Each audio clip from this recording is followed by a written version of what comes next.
নমস্কার বন্ধুরা, মনের মধ্যে বাংলার আরেকটা ভিডিও নিয়ে আমি অনুরাধা এসেছি তোমাদের কাছে। গত সপ্তাহে আমরা প্রভাত সঙ্গীত গল্পটা শেষ করেছিলাম। অনেকগুলো পর্ব চলেছিল, আশা করছি তোমাদের ভালো লেগেছিল। আমার পড়তে আর তোমাদের সঙ্গে সেটা ভাগ করে নিতে খুব ভালো লেগেছিল।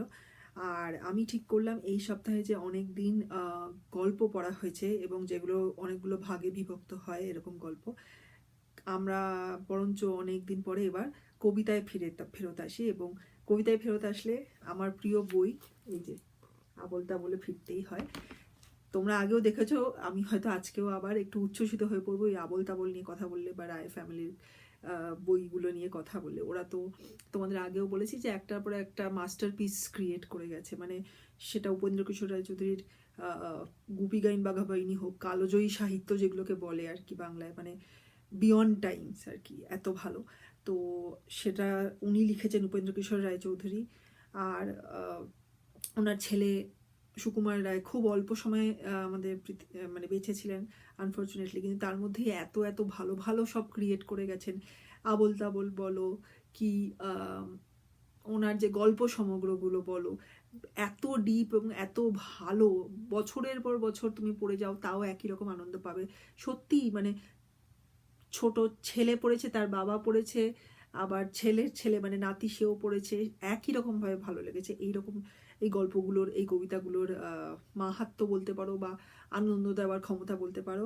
আবোল তাবোল তোমাদের আগেও বলেছি, একটা এমন কিছু কবিতার সংকলন যেগুলো আবোল তাবোল কথাটার মানেই হচ্ছে যার কোনো মানে নেই, যার কোনো মাথা মুন্ডু নেই। এরকম অদ্ভুত অদ্ভুত ঘটনায়, অদ্ভুত অদ্ভুত লোক, অদ্ভুত অদ্ভুত জায়গা, অদ্ভুত অদ্ভুত নিয়ম, এই সব নিয়ে এই কবিতাগুলো।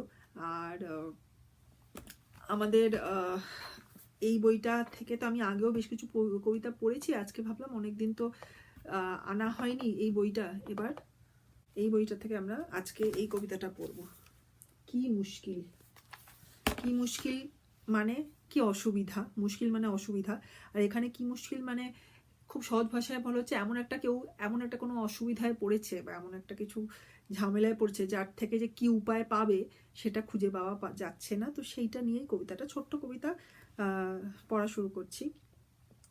সব লিখেছে এই কেতাবে দুনিয়ার সব খবর যত, সরকারি সব অফিসখানায় কোন সাহেবের কদর কত, কেমন করে চাটনি বানায়, কেমন করে পোলাও করে, হরেক রকম মুষ্টিযোগের বিধান লিখছে ফলাও করে, সাবান কালি দাঁতের মাজন বানাবার সব কায়দা কেতা, পূজা পার্বণ তিথির হিসাব শ্রাদ্ধবিধি লিখছে হেথা।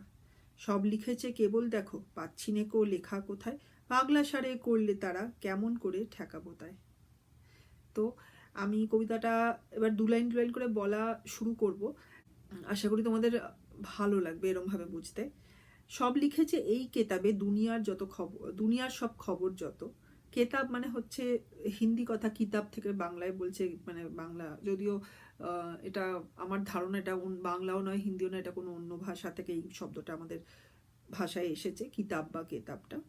তো সেখানে বলছে কোনো একটা বই যেখানে দুনিয়ার মানে পৃথিবীর সব খবর লেখা আছে, সরকারি সব অফিসখানায় কোন সাহেবের কদর কত, মানে সরকারি সব অফিসে কোন সাহেব বা কোন অফিসারের কদর কত, মানে তার কতটা সম্মান, তার কতটা জোর পাওয়ার। হ্যাঁ, তো এই খবর লেখা আছে এই বইতে। আর কি লেখা আছে, কেমন করে চাটনি বানায়, কেমন করে পোলাও করে, মানে রান্নার রেসিপিও সব লেখা আছে। হ্যাঁ, চাটনি পোলাও, হরেক রকম মুষ্টিযোগের বিধান লিখছে ফলাও করে। মুষ্টিযোগ মানে আমার খুব পরিষ্কার ধারণা নেই, খোঁজও করেছিলাম মুষ্টিযোগ কথাটার মানে আমি খুঁজে পাইনি।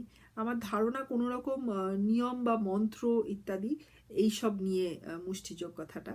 আমি যদি আরও খুঁজে পাই, কারোর কাছ থেকে জানতে পারি, নিশ্চয়ই তোমাদের জানাবো। তবে এটাও জেনে রাখো, মুষ্টিযোগ কথাটার মানে হচ্ছে কোনো একটা কাজের আর কি নিয়ম। সাবান কালি দাঁতের মাজন বানাবার সব কায়দা কেতা, পূজা পার্বণ তিথির হিসাব শ্রাদ্ধবিধি লিখছে হেতা। সাবান কালি দাঁতের মাজন, দাঁতের মাজন মানে হচ্ছে আগেকার দিনে টুথপেস্ট অত পাওয়া যেত না, একটা পেস্ট টাইপের কিছু একটা, সেটা দিয়ে দাঁত পরিষ্কার করার যে জিনিস সেইটা, বা সাবান বা লেখার কালি, সেগুলো বানানোর নিয়মও এই বইটায় লেখা আছে। পূজা পার্বণ তিথির হিসাব, হ্যাঁ মানে পুজোর দিন, হ্যাঁ নানা রকম অন্যান্য অনুষ্ঠানের দিন, তিথি মানে কোন, মানে কোন তিথি পড়ছে, তিথি হচ্ছে আমাদের বাংলা ক্যালেন্ডারের বা বা হিন্দু ক্যালেন্ডারের নানা রকম স্পেশাল দিনকে বলা হয়। মানে এটা অমাবস্যা তিথি পড়লো, বা এটা অমাবস্যা মানে হচ্ছে যেই দিন চাঁদ থাকে না, মানে নো মুন ডে আর কি, যেটা ইংলিশে বলে, ফুল মুনের বদলে মানে যে পুরো কালো থাকে, অথবা একাদশী তিথি, নানা রকম মানে স্পেশাল ডেজকে বাংলায় তিথি বলা হয়। হ্যাঁ, সেইটার হিসাব লেখা আছে এই বইতে। শ্রাদ্ধবিধি লিখছে হেথা, মানে এখানে হেথা মানে এখানে, শ্রাদ্ধবিধি মানে শ্রাদ্ধ মানে হচ্ছে মানুষ আমাদের বাঙালিদের বা হিন্দুদের মারা গেলে যে যে নিয়মগুলো পালন করতে হয়, কিছু রিচুয়ালস থাকে, কিছু অনুষ্ঠান করতে হয়, কিছু পুজো করতে হয়, তো সেটাকে শ্রাদ্ধ বলা হয়। সেই শ্রাদ্ধর বিধি মানে নিয়ম, তো সেই শ্রাদ্ধর বিধিও লেখা আছে। আবার পুজো পার্বণের দিনগুলোর কথাও লেখা আছে, পুজো অনুষ্ঠান ইত্যাদি লেখা আছে। তো বইটায় বলছে যে এই যে বলছে সব লিখেছে এই কেতাবে, শুরুতেই যে প্রথমে বলছে এই লাইনটা, সেটা মোটামুটি জাস্টিফাই করছে যে হ্যাঁ, এই বইতে তুমি হাজার জিনিস পাবে, রেসিপি পাবে, নিয়ম পাবে পুজো পার্বণের, কোনো কিছু বানানোর অদ্ভুত অদ্ভুত জিনিস, সাবান বানানোর নিয়ম পাবে, হ্যাঁ, সাহেবদের ব্যাপারে জানতে পারবে। কিন্তু তারপরেও কবিতাটার নাম কি মুশকিল কেন, এইবার সেটা লাস্ট দুটো লাইনে সেটা বোঝাচ্ছে। সব লিখেছে কেবল দেখো, পাচ্ছি নেকো লেখা কোথায়, পাগলা সারে করলে তারা কেমন করে ঠেকাবো তাই। মানে দেখো সব লিখেছে কিন্তু কোথাও খুঁজে একটা লেখা পাচ্ছি না। কি লেখা? যে পাগলা সারে করলে তারা কেমন করে ঠেকাবো তাই। ঠেকাবো মানে আটকাবো তাকে, তাই মানে তাকে আর কি, তখনকার দিনের এটা একটা ভাষার ভাব, তাই। তো এই দেখো এই ছবিটা, এই যে পড়ছে সে বইটা খুঁজে বেড়াচ্ছে, ছুটে বেড়াচ্ছে, আর পিছনে তার পাগলা সার তাড়া করেছে। তো সেই পাগলা সার তাড়া করলে সে কি করে ঠেকাবে তার উপায় নেই। তো বুঝতে পারছো তো, এই যে আবল তাবল বইটায় অদ্ভুত অদ্ভুত গল্প, অদ্ভুত অদ্ভুত ঘটনা, অদ্ভুত অদ্ভুত সিচুয়েশন, এরকম একটা বই প্রথমত কখনো হতেই পারে না যাতে সব লেখা আছে, কিন্তু তাও বলছে আছে।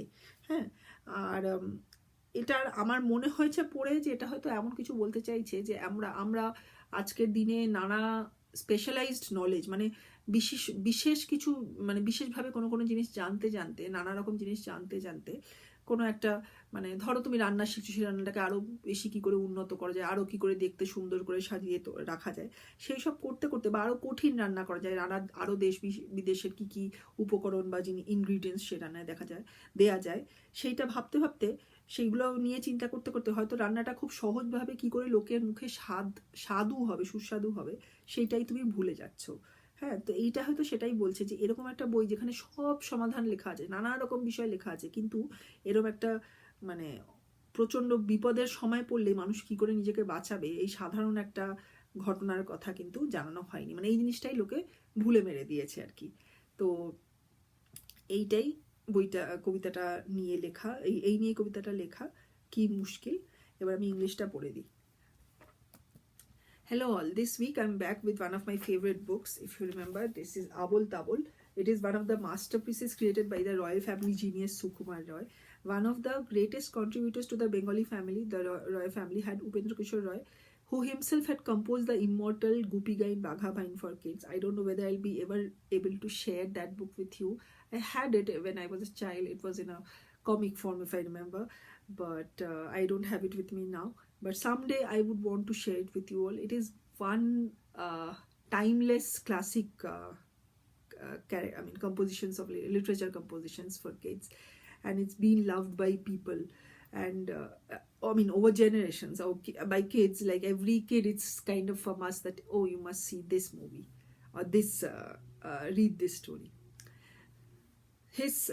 The movie was made by his grandson, Satyajit Roy. He's a famous filmmaker on his own right. But we'll talk about him first. Let's talk about Upendra Kishore Roy's son, Sukumar Roy, who had a very short span of life, unfortunately. But in that span, he had composed innumerable prose poems, and they have been favorites for Bengali readers across age groups, like young kids, teens, adults, aged people, and also for generation after generation. They have been popular. Sukumar Roy's son, Satyajit Roy, he was not only a fantastic author, he has created many unforgettable characters, and his stories are also amazing on a different level. And his famous sleuth character, Feluda, that's also, a must for every Bengali reader. But not only that, he was one of the greatest filmmakers in the world, and he has gloriously positioned India's name in the world of movie makers. Now, there were many famous authors from this family also, like Leela Mujumdar, Shukholata Rao, and many others.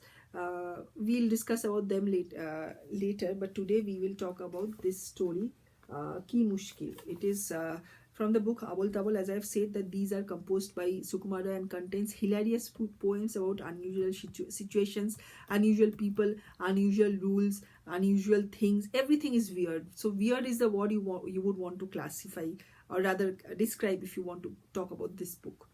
Now today's poem, as I said, Ki Mushkil, it just means, oh, it's a weird problem. And how do I get out of it? It's that kind of an expression in Bengali colloquial language. Here someone is said to reading a book which contains everything. Specify on that word everything. It does contain everything.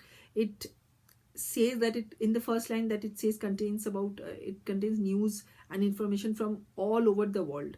Line 2 says that the book contains information from different government and other officials, and how much power do they hold, what's there, how much are they respected in the office. Line 3 says that the book contains recipes for the dishes of chutney, which is a sweet and sour dish, which Bengalis usually have it towards the end of a meal. And it also contains the recipes of pulao, or a special rice dish. So this book contains information about officials and their power. This book contains information about different recipes, popular dishes.